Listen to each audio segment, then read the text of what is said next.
I want you to go to the river this time. I want you to hit right up under our skinny ass. Clint Eastwood's journey to a $375 million fortune stands as proof that greatness doesn't always begin with privilege. From intense Western roles to acclaimed directorial success and even brief ventures into politics, his path unfolded with sharp turns, much like the very films that made him a star. More than just a symbol of Hollywood grit, Clint became a master of financial foresight, turning hard work into lasting wealth. Yet behind the numbers lies a quieter story, one of persistence, risk, and the kind of resolve that few ever truly see. Before we continue, let us know where are you watching from? Born on May 31st, 1930, in San Francisco, Clint Eastwood entered the world in the shadow of the Great Depression, a time defined by financial collapse and widespread hardship. His arrival was not marked by comfort or opportunity. Instead, Clint was born into a world where survival was the priority, and dreams often took a back seat to daily needs. His parents, Clint Eastwood Sr. and Ruth Wood, lived a modest life, constantly uprooted by the scarcity of stable employment. The family moved frequently throughout California, chasing job opportunities and the hope of financial stability. This constant instability etched early imprints of uncertainty and resilience into Clint's young mind. It was heartbreaking to witness such instability become a child's norm. During these formative years, Clint experienced what it meant to go without. His father worked as a steel worker and later as a manufacturing executive, but stability remained elusive. The Eastwoods never stayed in one place long enough to form strong roots. Clint attended several different schools as a child. His education disrupted time and again by relocations. These changes were not part of an adventurous childhood. They were a direct result of economic fragility. The lack of consistency brought with it an early lesson in adaptability, though it came at the cost of normalcy and emotional security. How cruel it must have felt to never truly belong, to never feel the warmth of permanence. By all accounts, Clint was a quiet and introspective boy. He was tall for his age, often mistaken as older, but preferred solitude to crowds. He wasn't a standout student, and academic achievement didn't come easily. Friends were hard to keep due to the family's nomadic lifestyle. These childhood circumstances gave rise to a sense of independence and self-reliance that would later define his public persona. What the world would come to see as stoicism was, in many ways, the byproduct of early emotional distance and uncertainty. There were periods in his youth where the family lived in tiny rental homes or stayed temporarily with relatives. Clint's parents did what they could, but financial strain lingered like a shadow over every decision. He took on odd jobs from a young age, contributing to the household wherever possible. These early responsibilities taught him the value of money, the cost of sacrifice, and the pride that came from earning rather than being given. It's truly humbling to imagine a future legend once sweeping floors and stocking shelves just to help his family stay afloat. Though the Eastwood household avoided total poverty, they lived far from the glamour that would one day surround Clint. His world was built not on red carpets and movie sets, but on second-hand clothes, simple meals, and the reality of having less. There was no safety net, no family inheritance waiting. Every step would have to be earned. This backdrop of struggle didn't harden Clint's heart, but it did steel his determination. It carved a quiet but unbreakable will inside him, an inner strength that would become the foundation for the characters he would later portray. Clint also faced emotional challenges during his upbringing. The frequent moves and pressure to contribute as a teenager led to a certain emotional reserve, a sense that vulnerability was a luxury he couldn't afford. Though he loved his family, he rarely spoke openly about personal fears or aspirations. This guarded nature wasn't born from pride, but from a need to protect what little stability he had. The world outside was unpredictable. Inside, Clint built walls of composure and quiet resolve. How lonely it must have been for a young soul to shoulder so much without letting the cracks show. As a teenager, Eastwood found temporary work as a lifeguard, a golf caddy, a grocery clerk, and even a forest firefighter. These roles weren't glamorous, but they were grounding. Each job represented another brick in the foundation of his work ethic, a principle that would shape every chapter of his future. He didn't know yet that fame would one day follow, but he understood the discipline needed to survive. Despite the chaos of his early environment, Clint held on to one essential trait: perseverance, while many around him surrendered their ambitions to the pressures of post-depression. America, Clint continued to push forward. The road was long and uncertain, paved with limitations and little encouragement. But something in him resisted the idea of staying small. He dreamed quietly, worked consistently, and waited patiently for an opportunity to prove that where he started would not determine where he would finish. These early years, fraught with instability, sacrifice, and silent strength, formed the very marrow of Clint Eastwood's identity. They laid the emotional groundwork for a man who would come to embody grit, endurance, and a kind of American resilience that audiences across generations would recognize and admire. I should have gone over there this time. Clint Eastwood's first steps into acting came in the 1950s, but his big break didn't arrive until 1958, when he was cast as Rowdy Yates in the television series Rawhide. At the time, his earnings were just $750 per episode, hardly enough to suggest future superstardom. Still, Clint brought to the role the same determination that had defined his early life. As the show gained popularity, so did his paycheck.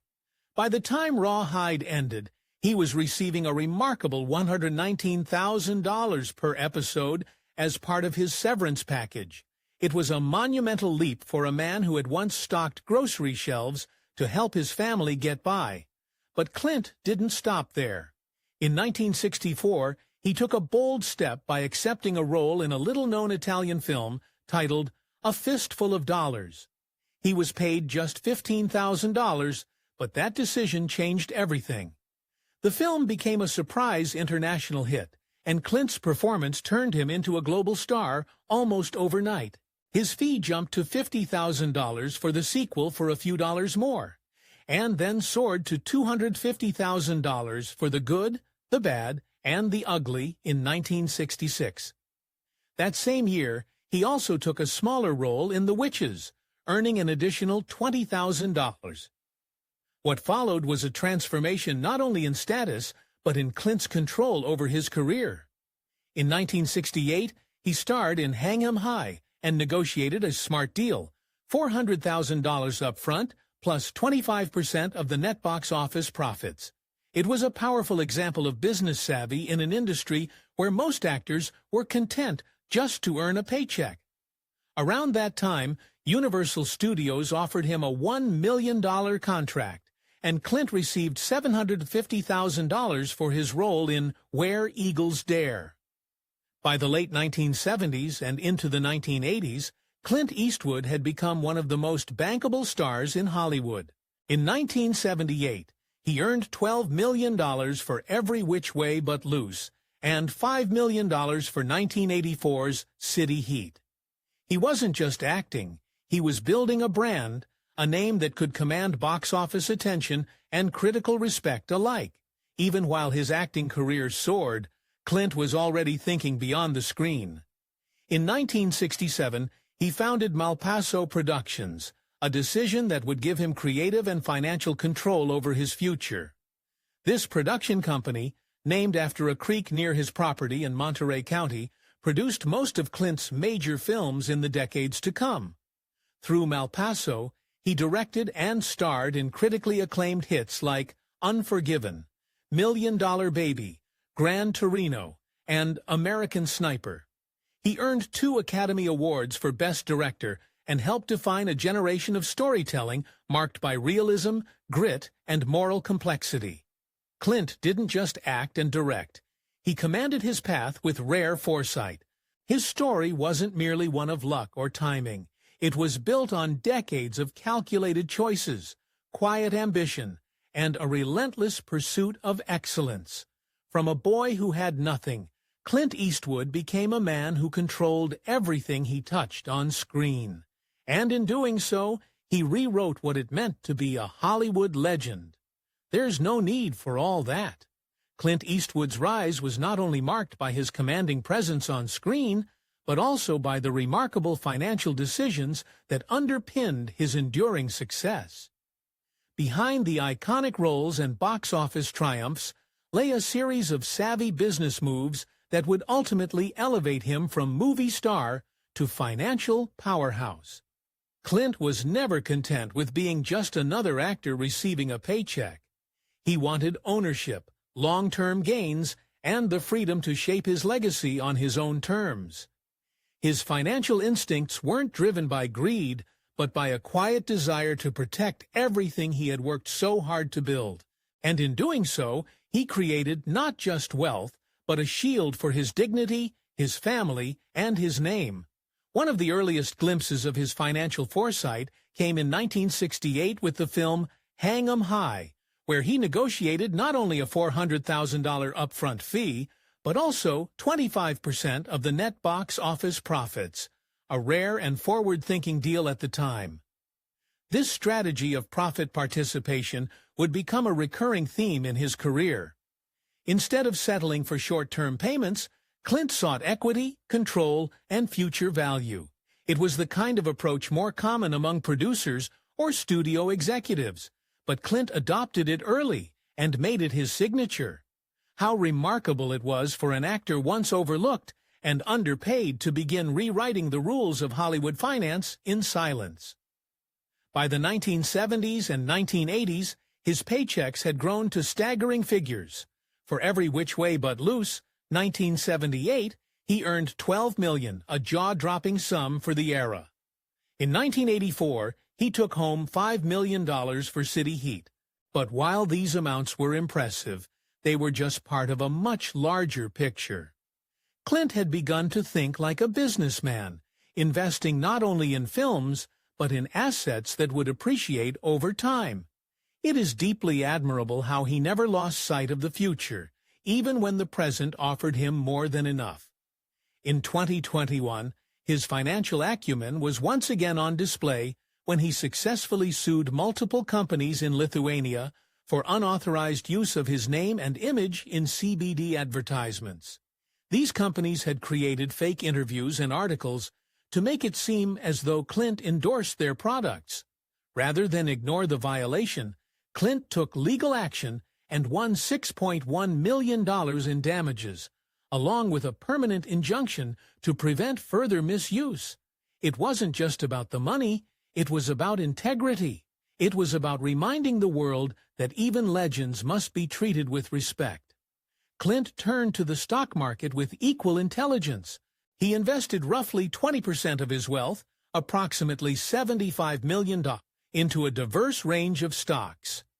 His portfolio included blue-chip companies like Apple, $5 million, ExxonMobil, $8 million, and Walmart, $4 million, along with shares in McDonald's, Tesla, MasterCard, and Alphabet, the parent company of Google. This balanced mix of tech, energy, finance, and consumer goods reflected a conservative yet forward-thinking approach. Invest in what endures, not in fleeting trends. Perhaps one of Clint's most impressive financial moves was his stake in the Pebble Beach Company. In 1999, he joined forces with other high-profile investors, including golf legend Arnold Palmer, to purchase shares in the company, which owned the famed Pebble Beach golf links and a network of luxury hotels and restaurants. The group's total investment was valued at $820 million, with Clint reportedly paying $2 million per share.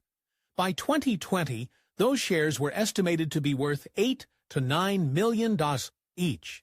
The growth was nothing short of extraordinary, and it further solidified Clint's reputation, not only as an artist, but as a strategic investor. To turn passion into profit and business into quiet protection for the people he loved. That was Clint's way. While many actors focused solely on the limelight, Clint was quietly building a financial empire behind the scenes. He understood that fame could fade, but smart investments would provide security, independence, and a lasting legacy. From the negotiation table to the stock market, from the courtroom to the golf course, Clint Eastwood played every move with purpose. His wealth wasn't inherited or stumbled upon. It was built with the same grit and foresight that made his characters unforgettable. And perhaps that's what made his success most powerful. It wasn't loud. It was deliberate. It was earned. Clint Eastwood's understanding of legacy extended far beyond the world of contracts and courtroom victories. One of the most visible testaments to his enduring vision lies in his profound love for land, architecture, and timeless machines. Unlike many of his peers who splurged on extravagance for attention, Clint's investments in real estate and collectibles always spoke of meaning, of roots, of stories quietly told through brick, wood, and steel. He owned multiple properties across the United States, each one carefully chosen not just for its market value, but for the peace it offered and the character it carried. His 15,940 square foot estate in Carmel by the Sea, California, built when he was already 80 years old, stood as a majestic tribute to his appreciation for nature and solitude. Overlooking the Pacific Ocean, the $20 million home was more than luxury. It was sanctuary. It was a place where memories could rest, where silence held value, and where each room whispered stories of a life well lived. In Bel Air, Los Angeles, Clint maintained a 6,136 square foot Spanish-style residence designed by architect Paul McLean. With an estimated value of $30 million, the home balanced timeless elegance with modern comfort. Positioned high above the city, its windows open to breathtaking views, reminders perhaps of how far he had come from the humble rentals of his childhood. How powerful it must have felt to look down upon the city that once ignored him and know he had conquered it without ever needing to shout. Clint also owned the Rising River Ranch near Casale, California, 167 acres of pristine open land. Unlike his homes in the city, this was where he reconnected with the wild, the silence, the rhythm of the earth.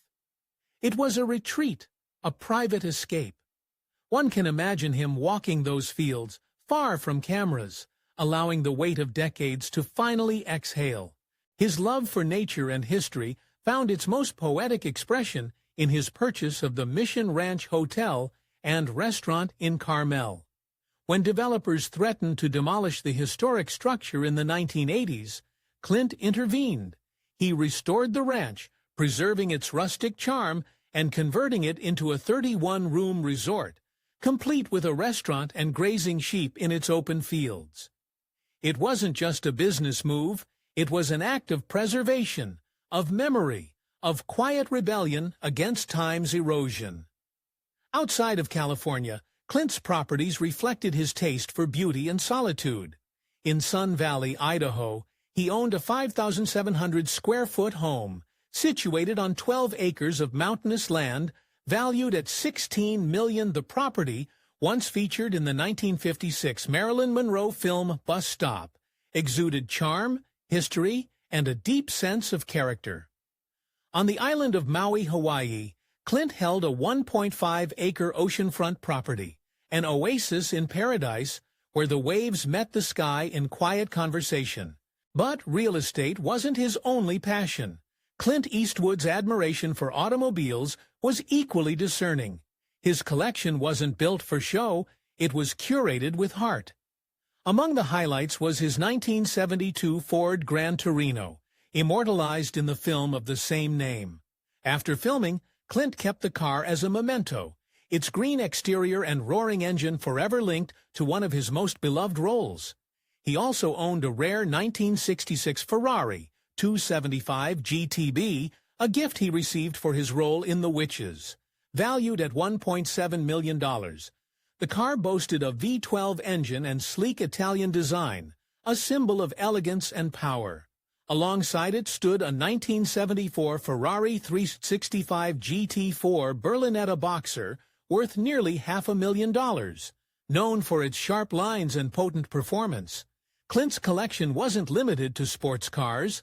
He cherished a 1955 Cadillac Eldorado, purchased after marrying his first wife, Maggie Johnson, its V8 engine and convertible body echoing the romance and optimism of post-war America. There was also a 1977 Pontiac Trans Am with its iconic golden Firebird decal, a 1937 Lincoln K Series convertible, and a 1966 Morris Mini Countryman Cooper S that added a touch of British charm. In his later years, Clint showed an eye for the future with modern additions like the 2014 Fiat 500e, an electric car, and the 1993 GMC Typhoon, a high-performance SUV. His garage, like his life, was a museum of meaning, a quiet homage to time, taste, and transformation. Each home, each car, each piece of land. These were not trophies. They were reflections of a man who started with nothing, yet chose every step with intention, who never needed to prove his worth with noise, because everything he touched eventually spoke for him. Clint Eastwood's legacy was never going to be simple nor loud. It was always going to be thoughtful, quiet, deeply personal. As he grew older, his focus shifted from building to preserving, not just wealth, but memory, identity, and intention. And it is in his estate planning that this care is felt most profoundly. Clint had 8 children: Laurie, Kimber, Kyle, Allison, Scott, Catherine, Francesca, and Morgan, each with different mothers, each walking unique paths.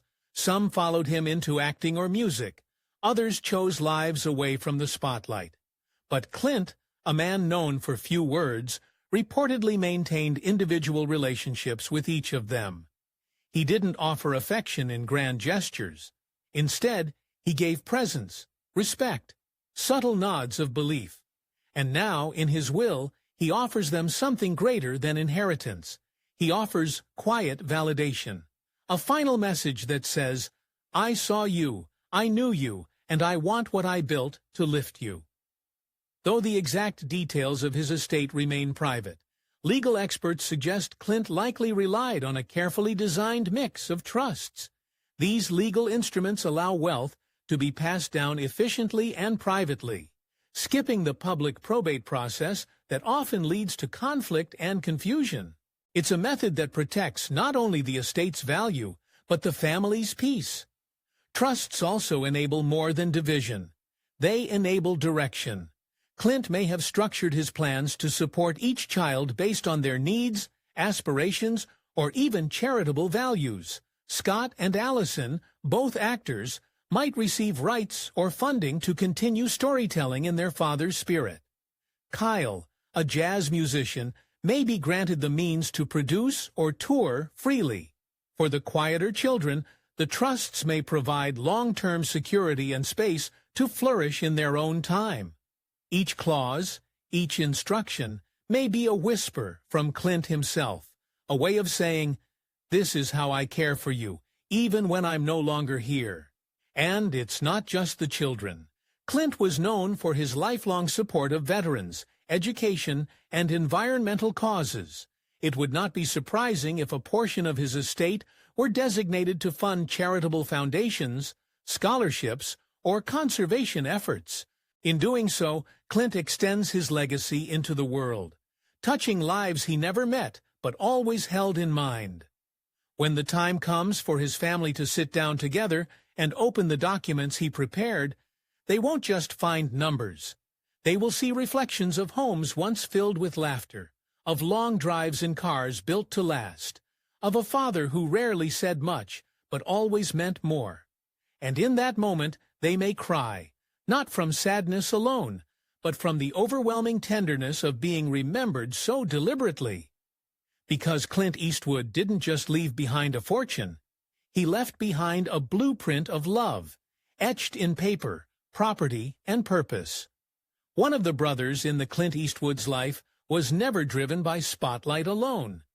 He didn't seek fame for the noise, but for the doors it quietly opened, for the stories it allowed him to tell, and the values it let him pass down. Through his work, his relationships, and his legacy, Clint built more than a career. He built a life of substance, a life grounded in dignity, restraint, and quiet power.